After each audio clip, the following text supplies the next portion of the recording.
Hello everyone, আসসালামু আলাইকুম। সকালের নাস্তা করে এখন 10টার সময় ওয়াশিং মেশিনে সবগুলো জামা কাপড় দিয়ে দিয়েছি। তো 2-3 ওয়াশ হয়ে গেছে, আর 19 মিনিট আছে। তো 19 মিনিটে ছাদ থেকে একটু ঘুরে আসব। পানির লেভেল দিয়েছি 10, অনেক লেভেল।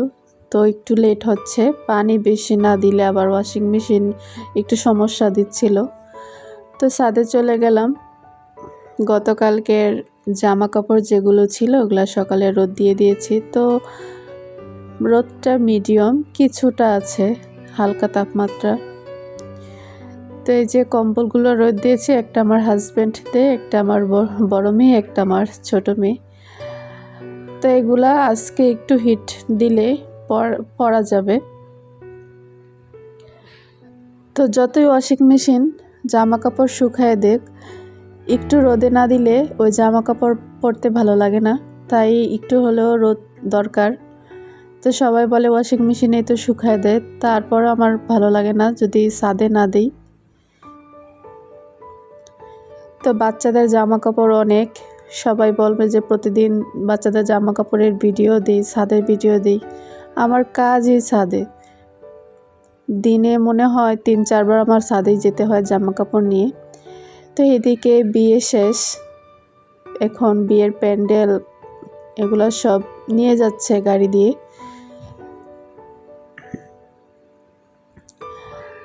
আর আমার মেয়ে এখানে দাঁড়িয়ে দাঁড়িয়ে দেখতেছে বেলপুরি বিক্রি করতেছে। তো আমার মেয়েটা দিন দিন শুকিয়ে যাচ্ছে, ওর শরীরে হাম হয়েছে। তো কি করলে ভালো হবে জানি না। 6 মাস আগে একবার উঠেছিল, হোমিও ওষুধ খেয়ে ভালো হয়েছে, কিন্তু এখন আবার কেন উঠলো বুঝলাম না। তো মা যদি থাকতো তাহলে অনেক কিছু করে দিত। তো মা তো আমাদের থেকে দূরে, তাই কিছুই করতে পারে না, আর আমিও কিছু বুঝি না হাম সম্পর্কে। তো আল্লাহই ভালো জানে, আল্লাহই ভালো করে দিবে। ডাক্তারের কাছে নিয়ে যাব নে।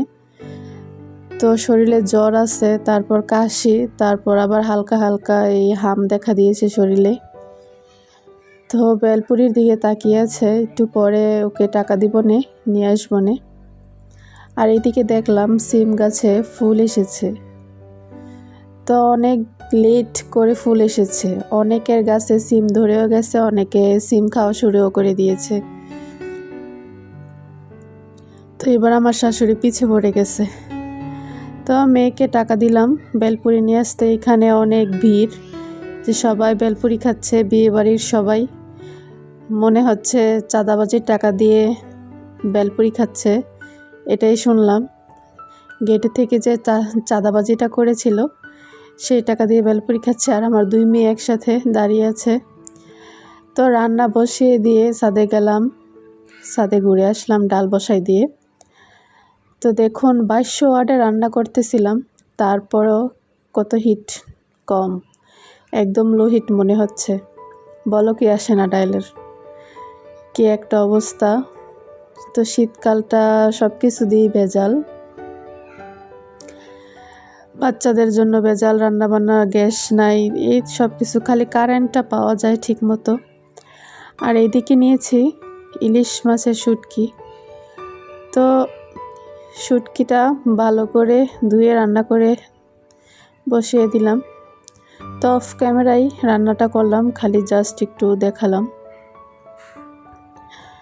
তো এই শুটকিটা কিন্তু একদম পেঁয়াজ দিয়ে ভুনা করলে অনেক মজা, কিন্তু আমার হাজব্যান্ড কেন জানি আলু খেতে চায়।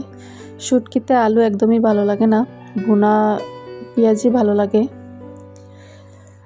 তো আজকে শুটকিটা দেখতে কেমন হয়েছে সবাই কমেন্ট করবেন। আলু দিয়েছি তাই একটু অন্যরকম লাগছে।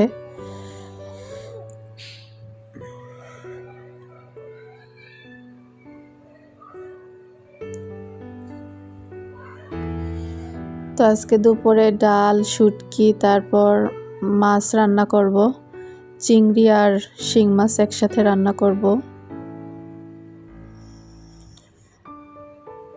তো শুটকি রান্নাটা শেষ, এখন শিং মাছের তরকারিটা বসিয়ে দেব, ভাজাভাজি করাও শেষ। তো শুধু দুপুরে রান্না, রাতে কেউ খায় না, মেয়েরা দুধ ভাত খায় আর আমার হাজব্যান্ড খায় না। আর আমার কথা তো বাদই, যা থাকে তাই খেয়ে ফেলি।